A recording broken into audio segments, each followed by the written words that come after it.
Hello. देश के सबसे पहले फाइनेंशियल एडवाइजर्स चैनल BI में आपका जोरदार स्वागत है। अगर आप एक इंश्योरेंस एजेंट हैं तो आज का ये एपिसोड आपके लिए बहुत ज्यादा काम का है, क्योंकि इस एपिसोड में आपको एक ऐसी स्टोरी के बारे में जानने को मिलेगा जो कि हकीकत में हुई है। इस स्टोरी में एक रिच फैक्ट्री ओनर के पास एक लाइफ इंश्योरेंस एजेंट जाता है और उसे लाइफ इंश्योरेंस पॉलिसी लेने को कहता है, लेकिन वो फैक्ट्री ओनर उसे साफ साफ मना कर देता है। अब ये इंश्योरेंस एजेंट ऐसी क्या बात बोलता है कि फैक्ट्री ओनर उसके आगे कुछ भी बोल नहीं पाता है और एक नहीं, दो नहीं, 4 पॉलिसी बाय कर लेता है। दोस्तों, ये जो इंश्योरेंस एजेंट है, इनका नाम मिस्टर हरीश अरोरा है। हरीश जी एक बहुत ही कामयाब फाइनेंशियल एडवाइजर हैं। हेलो फ्रेंड्स, कार्य कठिन है पर करने योग्य है। इसी से मैं अपनी बातचीत को आरंभ करता हूं आपके साथ। मैं आज आपके साथ अपना कुछ पर्सनल एक्सपीरियंस शेयर करूंगा, जिससे आपको कुछ आइडियाज मिलेंगे कि अगर कोई भी हमारा प्रोस्पेक्ट जो है, अगर लाइफ इंश्योरेंस की पॉलिसी को किसी इन्वेस्टमेंट के साथ कंपेयर करता है तो हम किस तरह से उनका जो माइंड है उसको लाइफ इंश्योरेंस की तरफ लेके आ सकते हैं। मैं जो पहली बात आपके साथ शेयर करने जा रहा हूं वो ये है कि 1998 में जिन दिनों में हमारी एक जीवनश्री पॉलिसी जो थी बहुत ज्यादा प्रचलित थी, मेरे को किसी ने रेफर किया। एक फैमिली के पास 4 भाई थे, उन्होंने मेरे साथ जीवनश्री पॉलिसी के लिए डिस्कस किया। मैंने हाथ से उनको पेपर के ऊपर प्रेजेंटेशन बना के दी और उनके साथ मेरी मीटिंग हुई। फर्स्ट मीटिंग में मेरी कोई डील मैच्योर नहीं हुई। फिर उन्होंने मेरे को सेकंड टाइम बुलाया। सेकंड टाइम भी जो है लगभग ना के बराबर था। पहली मीटिंग से भी खराब मीटिंग थी मेरी ये। तो मेरे को लगने लगा कि यहां पर मेरा काम नहीं होगा, क्योंकि वो लाइफ इंश्योरेंस की पॉलिसी को पीपीएफ के साथ कंपेयर कर रहे थे। तो उन दिनों में पीपीएफ में आई थिंक के 12-13% रेट ऑफ इंटरेस्ट था और जीवनश्री पॉलिसी जो हमारी थी वो भी नो डाउट के बड़ी अच्छी रिटर्न थी, बट पीपीएफ के साथ अगर हम कंपेयर करते हैं तो वो कहीं नहीं बैठती थी। नेक्स्ट अपॉइंटमेंट दोस्तों मैंने उनके साथ जो है उनके घर में करने की बजाय वो अपॉइंटमेंट मैंने उनसे फैक्ट्री में ली, क्योंकि 98 की अगर बात करें तो लाख रुपए का प्रीमियम बहुत बड़ा प्रीमियम होता था और उन चारों भाइयों का 1 लाख रुपए के आसपास प्रीमियम बन रहा था। तो मेरे को ये बड़ी ज्यादा इस चीज की वो थी कि ये प्रीमियम अगर मिल जाए तो मेरे को बहुत बड़ी आसानी हो जाएगी, क्योंकि 98 में 99 के लिए मैंने पहली बार MDRT के लिए क्वालिफाई करना था, तो उसकी मेरे को बड़ी ज्यादा जरूरत थी। जब मैंने फैक्ट्री में उनके साथ अपॉइंटमेंट लेने के लिए कहा तो वो मान गए। तो उनका एक मैन्युफैक्चरिंग यूनिट था लुधियाना में, वेल नोन लोग हैं वो। तो उन्होंने मेरे को वहां पे अब जब appointment the, across the table जब हमारी बैठ के बातचीत हुई तो फाइनली उन्होंने मेरे को मना कर दिया कि हम लाइफ इंश्योरेंस पॉलिसी की तरफ नहीं जाएंगे, हमें तो सिर्फ इनकम टैक्स रिबेट लेना होता है और वो हम पीपीएफ में जमा करके ले लेते हैं। जहां तक लाइफ इंश्योरेंस की बात है, लाइफ इंश्योरेंस की पॉलिसी हमारे लिए कोई जरूरत नहीं है।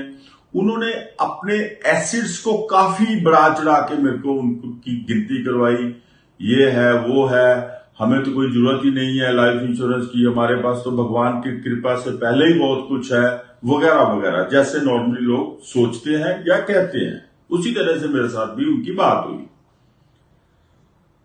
जब फाइनली ना हो गई तो मैंने तब भी जो है कोशिश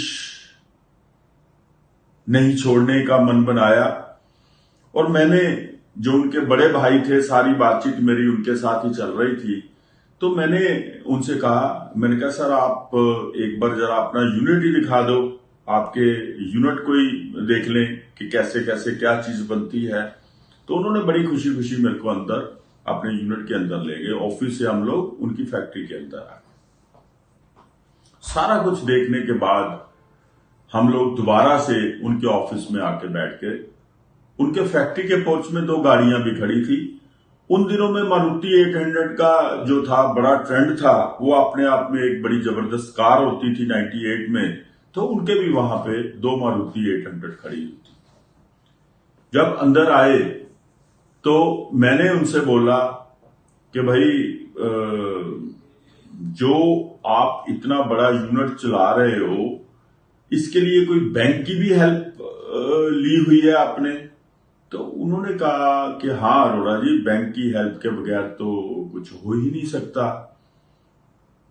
तो बैंक से तो फाइनेंस करवाना ही पड़ता है। तो मैंने कहा वो जो फाइनेंस बैंक से आपने करवा रखा है वो कैसे करवाते हैं, मतलब हाइपोथिकेशन है या लिमिट है, कैसे होता है? तो उन्होंने बताया कि लोन अगेंस्ट जो है मशीन्स के लिए भी हमने लिया हुआ है और अदरवाइज भी है। तो मैंने उनसे एक सवाल किया, मैंने कहा अगर आपने इस तरह से लोन ले रखे हैं तो उसके लिए बैंक को कोई सिक्योरिटी भी प्लेज करनी पड़ती होगी? वो कहते हैं हाँ हाँ बिल्कुल बिल्कुल, बैंक को सिक्योरिटी तो प्लेज करनी पड़ती है, अदरवाइज बैंक तो लोन देगा नहीं। तो मैंने उनसे पूछा कि फॉर एग्जाम्पल क्या सिक्योरिटी आपने प्लेज की हुई है? उन्होंने बताया जैसे हमारी प्रॉपर्टीज है वो प्लेज है। मैंने कहा लाइक क्या चीज?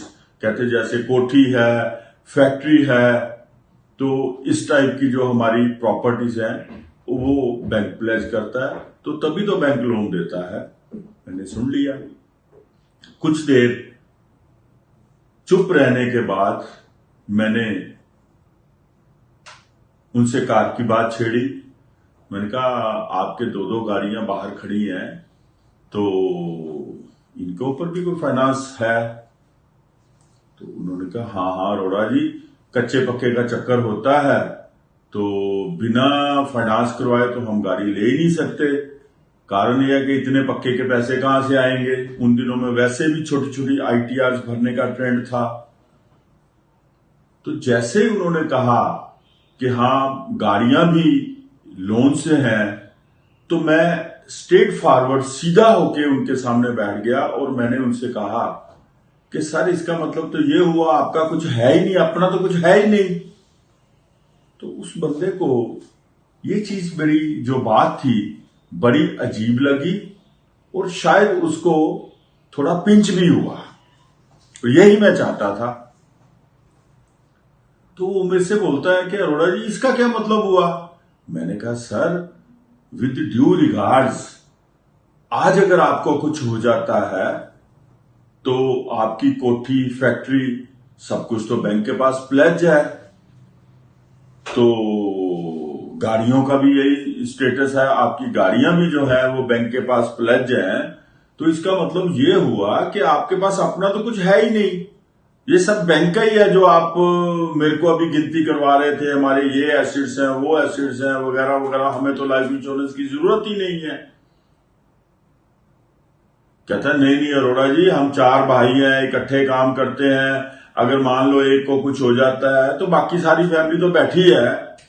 मैंने कहा देखो ऐसे है, मैं इस बात के ऊपर आपसे कोई बहस नहीं करूंगा, पर मैं इतना जरूर कहना चाहूंगा कि आपके रहते हुए जो बात है, आपके बाद वो बात हो सकता है ना बने।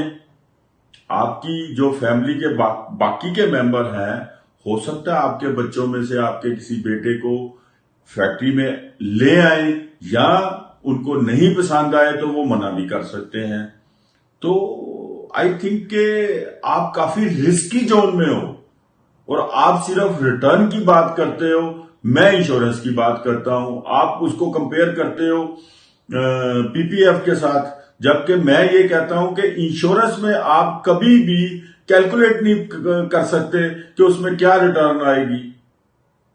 आप रिटर्न के साथ कैलकुलेट करते हो। ये 25 ईयर का प्लान है, भगवान ना करे पहले ही साल में किसी को हो जाता है कुछ, तो एलआईसी ने तो उसको 5 लाख रुपया भी देना है और साथ में जो 1 साल का बोनस बनता होगा that is more than premium, वो भी एलआईसी ने रिफंड करना है। तो आप इसकी रिटर्न कैसे कैलकुलेट कर सकते हो? तो जब ये बातें सीधी सीधी बातें मैंने उसके साथ की तो ये चीज उसको चोट कर गई। दोस्तों, कई बार क्या होता है कि कड़वी बात कह के उसको एहसास दिलवाना जरूरी होता है कि आप जो कर रहे हो वो ठीक है, उसको हम गलत नहीं कहते, बट जो आप नहीं कर रहे हो वो गलत है। आप पीपीएफ में पैसे जमा कराओ, हम आपको मना नहीं करते, लेकिन उसके साथ साथ लाइफ इंश्योरेंस का अपना महत्व है। वो महत्व समझाने की उनको जरूरत थी। जो आराम से जो हम लोग डिस्कस कर रहे थे 3 सीटिंग में, वो चीज उनको सीधे तरीके से समझ नहीं आई। जब मैंने स्ट्रेट फॉरवर्ड सीधा सीधा एक इंश्योरेंस एडवाइजर के तौर पे उनके साथ बात की तो वो चीज उनको समझ में आ गई। दोस्तों, उस वक्त उस पर्सन ने चारों भाइयों की मेरे से 5-5 लाख रुपए की पॉलिसी करवाई। जो मेरे पुराने साथी हैं वो इस चीज को समझते होंगे कि 98 में 1 लाख रुपए का प्रीमियम या 5-5 लाख रुपए की 4 पॉलिसियों का क्या महत्व था। आज वो पॉलिसी हम 1 करोड़ की 2 करोड़ के भी करके आए, शायद उस जमाने की 5 लाख की पॉलिसी के बराबर उसका कंपैरिजन नहीं कर सकते थे। सो दोस्तों, कई बार क्या होता है, आज जो मैंने अपना एक्सपीरियंस आपके साथ शेयर किया है उसका मतलब ये है कि अगर हम इंश्योरेंस एडवाइजर हैं तो हमें लोगों के साथ क्लियर सीधे सीधे उनके साथ बात करनी चाहिए कि इंश्योरेंस के मायने क्या हैं। जो लोग सेक्शन 80C के साथ जोड़ के इंश्योरेंस की बात करते हैं तो बेसिकली वो लाइफ इंश्योरेंस पॉलिसी नहीं ले रहे आपके साथ, वो सेक्शन 80C का रिबेट लेने के लिए एक इन्वेस्टमेंट कर रहे हैं। तो ये चीज लोगों को कन्वे करनी, ये चीज लोगों को समझानी बहुत जरूरी है। इन्हीं शब्दों के साथ मैं आपका धन्यवाद करता हूं, BITV वालों का धन्यवाद करता हूं जो मेरे को उन्होंने आपके साथ इस तरह का संवाद करने का मौका दिया। Thank you. दोस्तों, BITV ये चैनल हमने खास तौर पर भारत देश के लाखों फाइनेंशियल एडवाइजर्स के लिए बनाया है। अगर आप BITV के मंच पर आकर बात करना चाहते हैं तो हमसे संपर्क जरूर करें।